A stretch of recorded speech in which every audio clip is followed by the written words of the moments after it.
Well, it's a beautiful day in the garden, and I want to talk about something in regard to getting older and retirement that we don't talk about very often, and that is when you die. And I have a story that will, well, it might make you mad.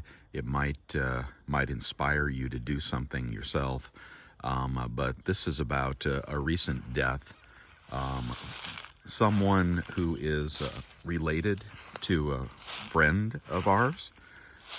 So anyway, let's see how to get into this. The story is going to be about preparing for your death and preparing your assets to move on to whoever you want them to move on to, and not ignoring and procrastinating. Look at that view right there. Isn't that pretty? Not procrastinating to the point where life catches you off guard. So I'm going to tell you the story really quickly. This is a close friend of my daughter. She's 25. Anyway, she calls her dad a few weeks ago, and she finds out that her dad has died unexpectedly. All right.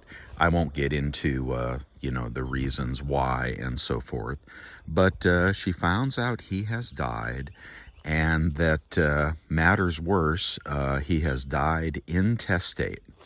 And then she finds out that her family home from her childhood, look at that. Hasn't my wife done a great job down here in the bottom acre? Isn't that pretty? Try to ignore the weeds, but we had a lot of water this winter. But then she finds out that her father not only has died without a will or a living trust or anything like that, um, the home that she grew up in is in foreclosure. Apparently, he had lost his job, hadn't paid the mortgage, and then got sick very rapidly. Was doing a little drinking, well, a lot of drinking. But, and then the house is in foreclosure, and she finds out that the auction, well, first was supposed to be a couple of months ago, so the home could have been sold for uh, back mortgage payments of about $15,000. Now, grant you, this is a $350,000 home with a $100,000 remaining mortgage on it. So tons of equity in this home. The mother had passed a year or two prior. And anyway, long story short, her father has died intestate with no directives, home in foreclosure, and about to be foreclosed upon. Now let that sink in. Now, how would you feel if you were that daughter who, by the way, is not financially well off, like so many kids these days, um, is having a hard time making it in this inflating world of ours? And you find out that your family home is about to go to the highest bidder on a foreclosure sale. Don't you love that windmill? Isn't that pretty? That's old, and it works. It still works. So what? And I can't believe the stuff that comes up. I don't know, in my life, maybe in your life, but I could have never predicted this in a million years, that I would be helping someone who is close to our family with something like this. So what happened in this situation and what is happening? We, on her behalf, engaged a probate attorney. We contacted the bank, Wells Fargo Bank, who is holding the auction. And it's just a blessing that the auction got delayed a couple of times. You have until apparently 5 days before the auction to reclaim, to pay your debts. And the auction is not till the end of this month. But we've engaged a probate attorney, okay, and that's $7,500 and probably more expenses beyond that. And we're going to help, if we need to, if we can't get a full injunction on the sale, we're gonna help with clearing the back mortgage. So that is underway, and there's been a lot of stress involved for her and for us to figure this stuff out, because you just don't think about these things. So that is the story. I hope there is a happy outcome, but the last thing I wanted to see was, that home sell for half of what it's worth, because, in a foreclosure like that, they lock it up and they don't let you see inside of it. So, it's not going to sell for full price. And I'm not even sure the real estate market is all that healthy right now. But, while she may have gotten something, she may not have gotten everything that she was entitled to. And this kind of money for her is life-changing. Isn't that pretty there? I love that bench. I remember when my wife and I bought this bench, it was about 30, 40 years ago. We picked that up at the Rose Bowl swap meet. What's nice about that bench is it's aluminum and it's not heavy, and we've taken it with us everywhere we've gone, and it always winds up in a nice location. So this is life-changing money for her, and we want to help her get it, and hopefully we'll get our money back out of the estate. But I can't believe the stuff that comes up that we've never thought about, and it's like, here's another thing we got to figure out. Not for us. We're pretty secure in my retirement, which starts in about 8 weeks.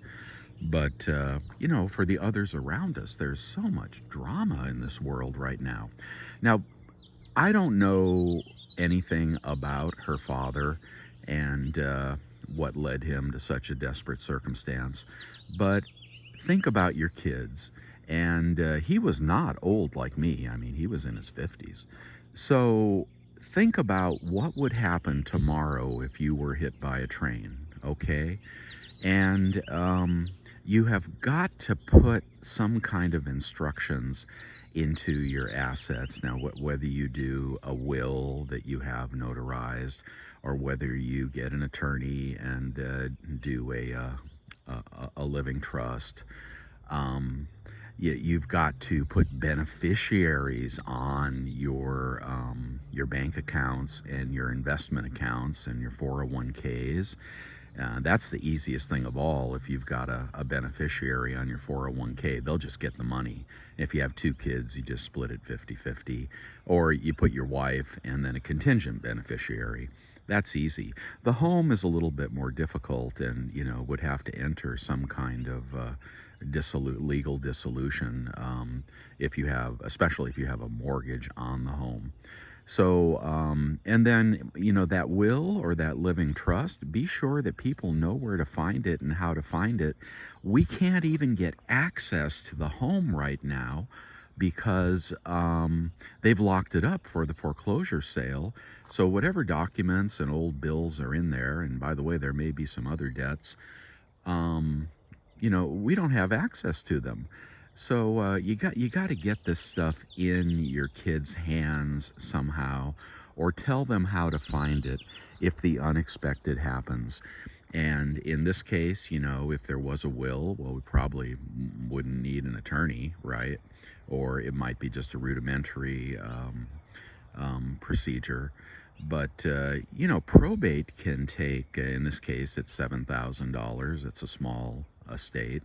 But probate can take, from what I have seen, up to 4% of the assets in the estate. So that's the other thing you're doing, is you're cheating your kids out of whatever it is, or whoever you want to have it. It could be a charity. It could be, people that are important to you in your life. Doesn't have to be your kids, but I would think about my kids and think about where that's all documented, if they know about it, and protect them. I mean, think about that, today. Think about putting something aside to give your instructions for what to do with your assets. And the more assets you have, the more, you probably ought to concern yourself with that. We think so much about protecting our assets and creating income in our retirement, And I'm trying not to show you the weeds. Let's see, where is that tree? These are the fruit trees. I'm sorry, I have just let them go to hell this year. Um, let's see. Oh, there's the peach tree. Uh, that's a bottle brush. You know, we're so concerned about ourselves and whether we will have enough money that naturally you're not thinking much about when you die. But you really need to, because it could happen 20 years before you think it's going to happen. And what are your kids going to do? I've got some bird netting on here because the birds, wow, this is really pretty prolific this year.